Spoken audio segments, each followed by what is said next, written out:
I have a new project that I'm starting, and it is to create a weather vane accent in my landscape garden.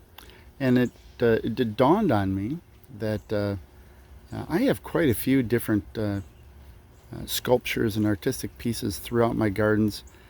And that's one thing that when I was an active landscape designer, people would ask me, well, where can I plant this particular shrub that I brought from grandmother's house? Or where can I put this statue that I acquired on my vacation to Italy? Or where can I put this piece of petrified wood that I picked up on my vacation? Where can I put the sculpture that I bought at the art fair? And there's a very specific reason that you put things in a very specific point from a landscape point of view. So I thought, well, I'd take you on a tour of my gardens because I have a number of sculptural pieces, garden art, focal points. These are all focal points. You want them to draw your attention, but at the same time, you want some things to kind of blend into the background, not stick out quite so much. There's a whole design aspect that surrounds where to put and why to put plants in specific places, but sometimes you need specific pieces of garden art as well.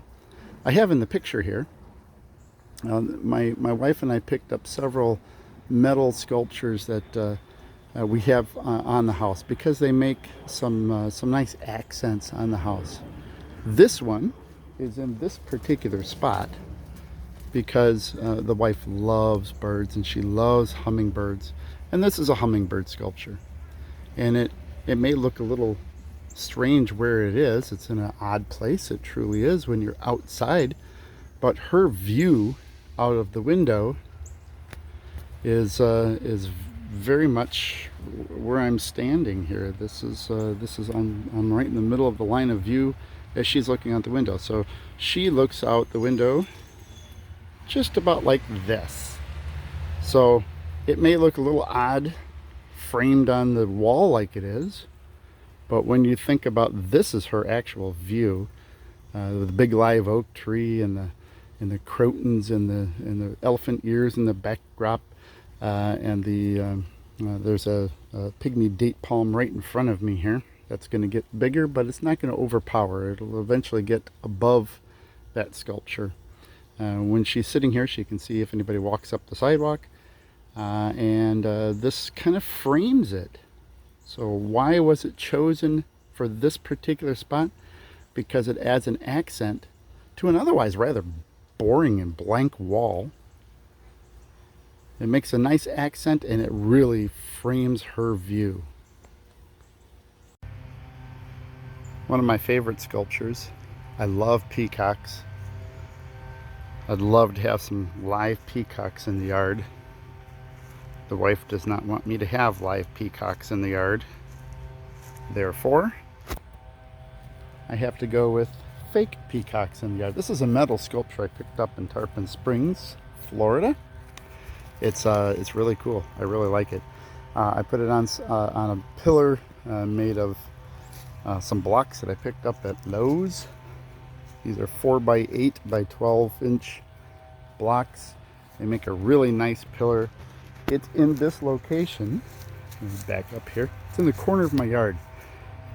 If I look for it, I can see it from my patio, from my garden sanctuary. I can see it from the living room. I can see it every time I'm walking out here. It's colorful, and yet it's rather subtle at the same time. This is a sculpture that I made just a couple months ago. I was at Rotary Gardens in Janesville, Wisconsin, several years ago, and they had an absolutely stunning giant allium display, and I just fell in love with those flowers. And I came across these. Well, they're wall art is what they actually are, at a local thrift store. And I thought, geez, that kind of looks like an allium plant. I should probably do something with that. So I created this sculpture. Copper pipes. It's a really interesting planter. Why is it here? Because as I sit on my patio, on my garden sanctuary, it's right in front of me. You'll notice you can see through it. I can actually see my penny fountain way off in the distance there. I can see that a whole lot better than I can actually see the sculpture. But I know the sculpture's there. Every time I walk on my pathway here, it's right there. It's quite large. My gosh, this thing is like 4 feet tall. So it's front and center, but it blends in. And that's what I like about it. This is one of my favorite garden accents. It is an Armilary that I picked up at a thrift store.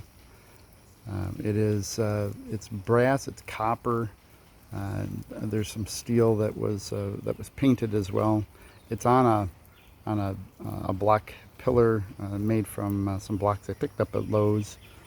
They're 4 by 8 by 12 inch blocks, so you can make some really interesting patterns with them. I have it surrounded by camellia plants, so when they're in bloom, it'll be absolutely a wonderful backdrop. They're going to get bigger and bigger and bigger, which is really good because it's right on the property line, and I have no control over what happens on the other side of the property. This is on a planting bed that is circular in fashion. I don't know how well you can see the circular fashion of it, but this point sticks out. So it needed something. I have next to it here, right in front of me, a tree that's going to get quite large, and mimosa tree, and it'll kind of hang over it, which will be really nice. In the back corner of my yard, I have this nice old weathered parrot statue. I like bird statues. This area is kind of a dead spot in the yard when I first put it here, so it was a nice focal point.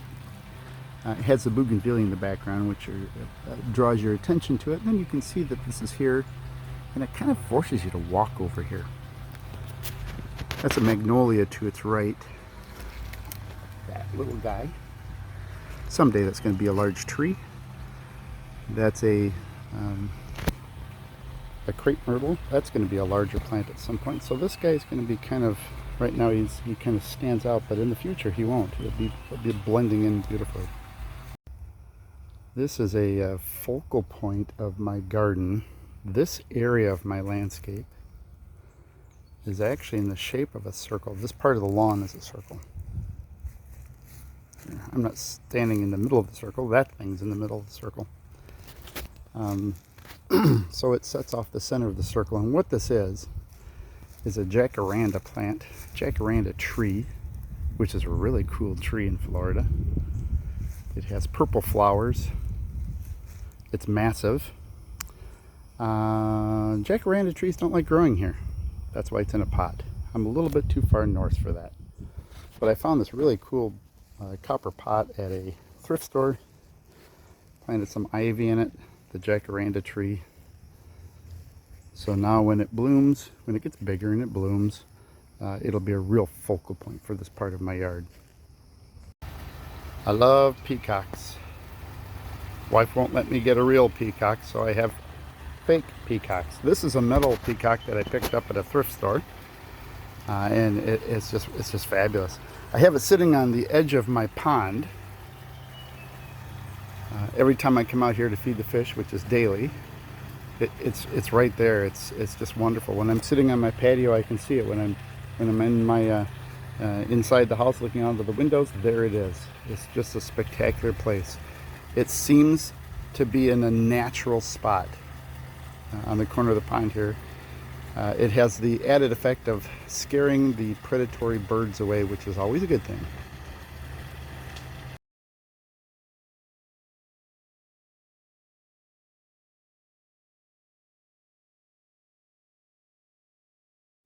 The view from my seat when I'm sitting in my sanctuary it's right there. It's very shiny when the sun is hitting it.